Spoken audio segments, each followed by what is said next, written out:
In Isaiah, God also reveals the location of this special person. He states, "Let the wilderness and its towns raise their voices. Let the settlements where Kedar lives rejoice." Out of all the nations on earth that God inspired Isaiah to mention, he chose to highlight Kedar's location, so we should pay special attention. Throughout the Bible, Kedar and his sons are linked to Arabia. For example, the book of Ezekiel tells us that Arabia and all the princes of Kedar were your favorite dealers in lambs, rams, and goats. In these they did business with you. In Isaiah, God goes on to narrow the location down further to a specific city within Arabia. He states that the people of Selah should sing for joy. Let them shout from the mountaintops. The place Selah pinpoints the exact location in Arabia. The place being spoken of is the city of Medina in Saudi Arabia, because Selah is the name of a famous mountain in Medina. Medina was the city of the Prophet Muhammad. An important point worth mentioning is that historically we know there was a presence of various Jewish tribes in Medina before the advent of the Prophet Muhammad. Both Jewish historians and Islamic history records this fact. The question then arises, why were there numerous Jewish tribes within Medina? The answer is that the learned Jews were aware of this prophecy in Isaiah and were anxiously awaiting the coming of a new prophet. Islamic history records the fact that whenever a dispute arose between the Jews and the Arabs in Medina, the Jews used to taunt their pagan Arab neighbors by saying, "When our prophet arrives, we shall obliterate you." The Quran also affirms this. God says, "Is it not a sign to them that the learned men of the children of Israel knew it as true?" In Isaiah, God informs us that the special person will bring something new. Mankind is told that we will sing to the Lord a new song, His praise from the ends of the earth. The statement "a new song" means a new law, a new way of worship. This is exactly what Islam represents. The emphasis on the new song here is singing the praise of God all over the earth. The Quran opens with the statement, "Praise be to God, Lord of the worlds," and is recited by Muslims all over the world during prayers every day. The new song cannot refer to Jesus because he did not bring about anything new. Rather, he confirmed the law of Moses that was already there. In the Gospel of Matthew, Jesus said, "Think not I am come to destroy the law or the prophets. I am not come to destroy, but fulfill." Jesus obeyed and followed the law of Moses throughout his life.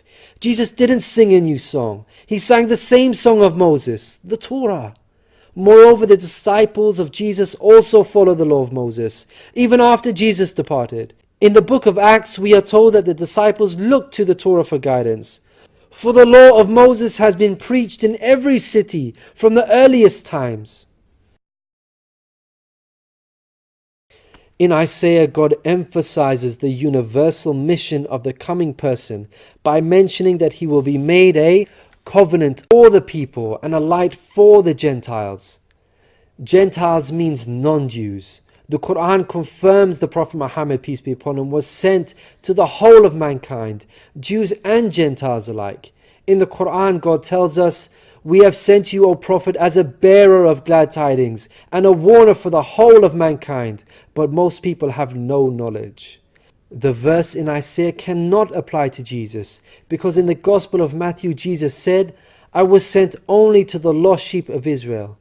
In Isaiah, God further states that He will lead the blind by ways they have not known. Along unfamiliar paths I will guide them.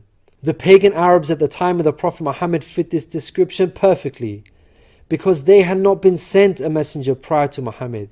The Quran bears witness to this. God states that Muhammad was sent to warn a people to whom no warner has come before. The verse in Isaiah cannot apply to Jesus because his people, the Israelites, had already received a multitude of prophets from God. In Isaiah, God emphasizes that this special person will be sent to those who trust in idols, who say to images, "You are our gods." The whole of Arabia at the start of Muhammad's prophethood consisted of idol worshippers. Again, this cannot be a reference to Jesus, because his people, the Israelites, were monotheists and not idol worshippers. Moreover, Jesus explicitly told his disciples to stay away from the idol-worshipping Gentiles, the exact opposite of what God prophesied in Isaiah. The Gospel of Matthew tells us that these 12 Jesus sent out with the following instructions: do not go among the Gentiles. In Isaiah, God states that this special person will be a warrior and will go forth as a mighty man. He shall stir up jealousy like a man of war. He shall cry, yea, roar. He shall prevail against his enemies. Throughout history, God has dealt sternly with those who are sent guidance and persist in disbelief. Prophet Muhammad, peace be upon him, had to engage in many battles with the idol-worshipping enemies of God and ultimately prevailed against them. By comparison, Jesus did not triumph over his enemies. According to Christians, he was crucified by them. Moreover, Jesus wasn't interested in fighting. He was not a man of war. He was a pacifist, according to the Bible. He said such things as, "For all who draw the sword will die by the sword," and "My kingdom is not of this world. If my kingdom were of this world, then would my servants fight." In Isaiah, God gives us a list of momentous achievements for this special person. Chief of these is that the idol worshippers will be turned back in utter shame. Not only did the Prophet Muhammad conquer Mecca, the pagan capital of Arabia, but by the end of his life, in just 23 short years of prophethood, Arabia had shunned idol worship and now worshipped the one true God of Abraham. This cannot apply to Jesus, as it was Christians themselves who were humiliated and greatly ashamed for hundreds of years after Jesus.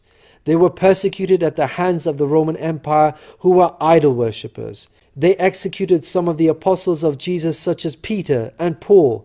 Christians were tortured and even fed to the lions. Finally, Isaiah closes with an admonishment from God. "Hear, you deaf.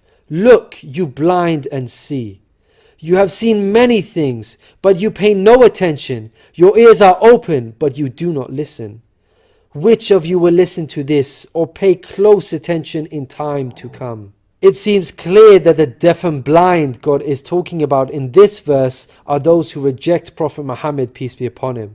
Who among you will heed God by acknowledging him? Who will listen and pay close attention in time to come? الذين يتبعون الرسول النبي الأمي الذي يجدونه مكتوبا عندهم في التوراة والإنجيل يأمرهم بالمعروف